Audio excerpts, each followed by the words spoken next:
one too, if you wanted. No. That's, oh, man. And this is going to be cut down to 3 minutes? 5 minutes? 3-7, Yeah. Okay. And scene.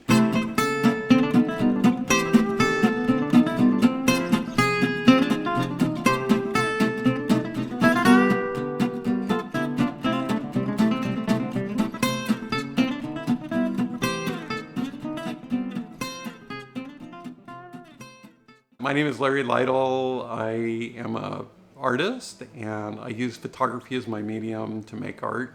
I teach at California State University, Channel Islands.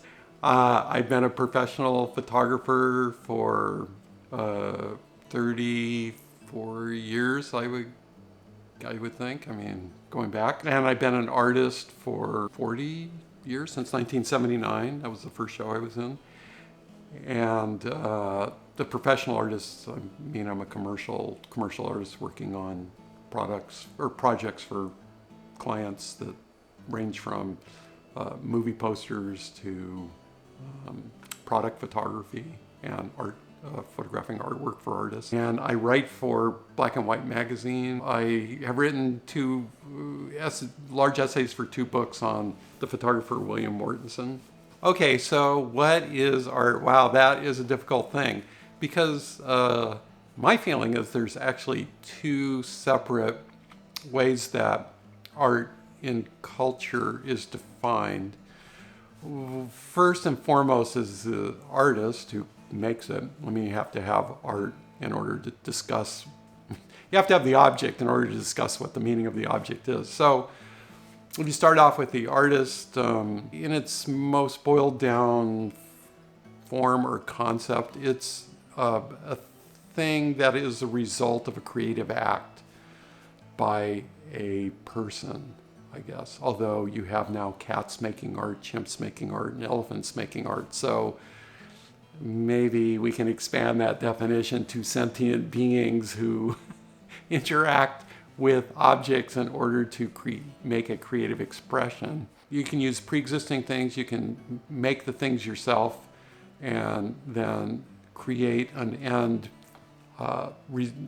thing, an object, or even an idea, because conceptual art sometimes just deals with the idea, not manifest into a object. So it gets as art has traveled down the rocky road from the cave paintings in Spain and France, and has wound up at this point in our postmodernist society, it's gone through a lot of changes. So the artistic process, I think, is difficult to pin down, because it has become so many things, expressed so many ways, and each individual puts their own spin on even the same worn out idea of, say, a landscape, reimagining a landscape. It all boils down to the same thing, but I guess it's a recognition of that individual contribution to that aspect of making art, whatever that is. Landscapes, portraits, nudes, abstractions. You can go on and on with all the lists, long laundry list of things like that. But I think there's also a part 2 to what makes art, and that is the artistic industrial complex, which is collectors, curators, auction houses, and gallery people, and art writers who critique art. They are the ultimate determinants of what becomes culturally important. So you may have people making art for their whole lives who never become recognized for it, in the sense that they don't make a living by it, they have to maintain another job. The art that they create is an exercise of obsession or passion or whatever it is you want. And they make it knowing that no one may ever care about it. And then you have a group of people who determine whether that art is worthy to be displayed, whether it's worthy to be bought and sold, whether it's worthy to be written about, whether it's worthy to be collected. And ultimately, they're the ones to create bodies of work that become institutionalized as important art. So whatever ends up in the Louvre or the LA County Museum of Art or the Gagosian Gallery or in the pages of Art Forum, or those are the people that control that world of what is good and or what is valuable art to the culture. And it's not even possibly the culture at large that determines that. In a sense, they're told what is valuable or what should be looked at or what should be honored or spent a lot of money on to keep it in good, visible shape, reclaimed, so to speak. So you have those two things in constant friction with each other, the people who make the art and the people who determine what is important art. And I think that the purveyors of art as cultural iconography, so I'm talking about the ones that end up in museums, have spread out the definition of art from what it was maybe in the 19th century, where you had to be a member of an academy, you had to jump through certain hoops, and then the writers and gallery. It wasn't even really maybe gallery, but the museums that collected it and the people like the kings and queens and rich people who bought the art on the advice of whoever. There was a real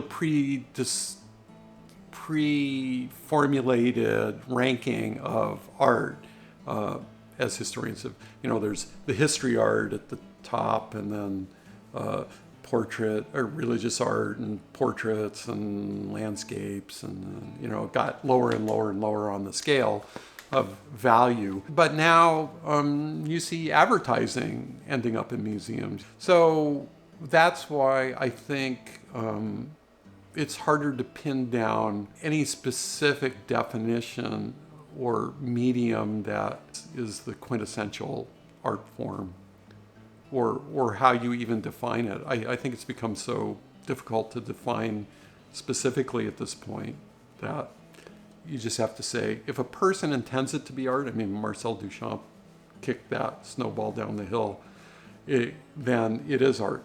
So if I take this can and I set it here and I walk away and I said, I've just made a piece of art, this is art, and I'm a big name, the museum comes and they gently lift this chair, making sure they don't shake the can off of it, and they cart it off, and then it's shown in a gallery, and then a collector buys it for $50 million, and then it is then put in a museum. Well, that's art. For my art, yes, my art has to say something. I think there's total value in creating something that is just beautiful for the sake of beauty, or emotional for the sake of emotion. It makes you cry, or it makes you happy, or it makes you whatever. Because that's difficult in and of itself to do. But from my perspective, and I like making things like that. Every once in a while, just to take a break, I will make something that I just want to be beautiful, or I just want to be a simple statement about some feeling or something. I don't do that often because I want my work to make people think. And that just comes out of my personality. I can't imagine a life without thinking. So, turning things over and over and over in my head, reading.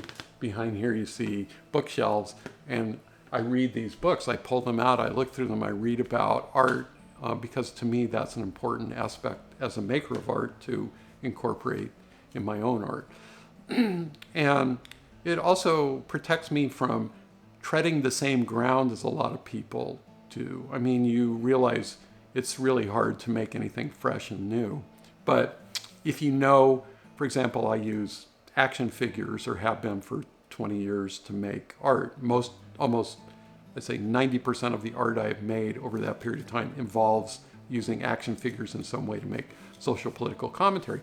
Well, I know David Leventhal, I don't know him, but I know his work, I know Laurie Simmons' work, who have used the same things. They've used action figures or toys to talk about some aspect of culture. So I'm aware of what they have said, and I want to try and use them to break new ground, maybe think about things they didn't think about, or maybe push an idea that they put forth even further than how far they went with it.